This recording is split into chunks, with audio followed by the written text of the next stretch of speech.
Panibagong araw, panibagong house viewing na naman tayo. Detached house nga ulit for today's video. Itong bahay na to, unang beses palang ibebenta. 1950 raw to nung unang binili. Habang kinakausap ni Hana yung agent, ako naman busy dito sa pag-video. Unahin na natin tignan tong kitchen kasi nandun sila sa living room. Itong kitchen bagong renovate daw. 6.13 square meters yung sukat nito. Yung pintuan na yan, separate entrance papunta dito sa basement. Mamaya na natin titignan tong basement. Ceramic floor nga pala yung nandito sa kitchen. Sa ibang part naman ng bahay, broadloom o kaya carpet. Ito naman yung primary bedroom nila.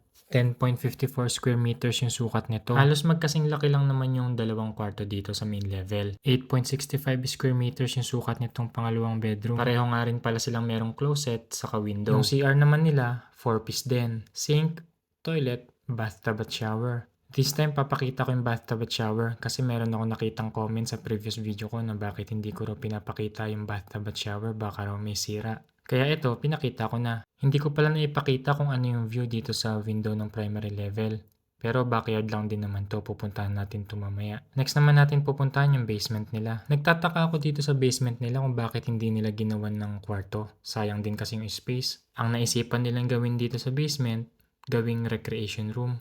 Pero parang living area lang din naman to. Bali ang nangyari, parang dalawa yung living area nila. Siguro kung ako yung masusunod, pinagawa ko na lang tong bedroom. Kayo ba? Ano ang nasa isip nyo? Malaki-laking closet nga rin pala tong binuksan ko kaso madilim hindi kita yung looban. Sa bandang dulo naman nitong room na to, merong maliit na space. Isang table and chair nga yung nilagay nila dito. Parang makeup area. Hindi ko talaga alam kung ano yung tatawag ko dyan.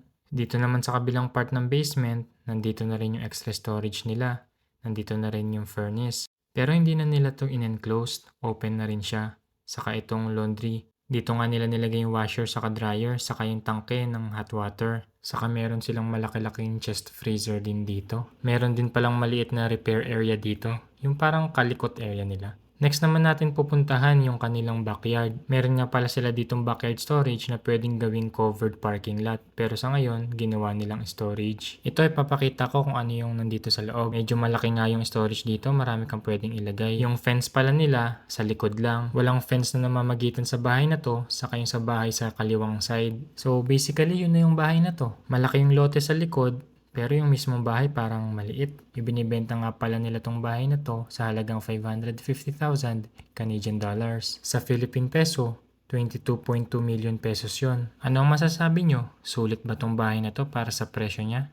Comment nyo lang. Bago ko tapusin tong video na to, magpapalaro ulit ako sa YouTube channel ko katulad ng ginawa ko before. Ilalagay ko yung link ng YouTube channel ko sa comment section tapos punta lang kayo dito sa playlist. At sa episode 4 hanggang 10, naglagay ako ng squirrel. Ganito nga yung dapat nyong hanapin.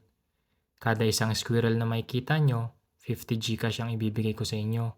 I-send nyo lang yung screenshot dito sa Facebook account ko. Huwag nyo rin pala kalimutan mag-subscribe sa YouTube channel ko at i-like yung mga video na papanoorin nyo. Kung yung last na palaro ko nga 5 lang yung nanalo, this time first 10 persons na makakapag-send ng squirrel sa Facebook account ko ang siyang mananalo. Nilimit ko lang sa 10 kasi baka naman sobrang dami yung mag-send, maubos yung laman ng Gcash ko.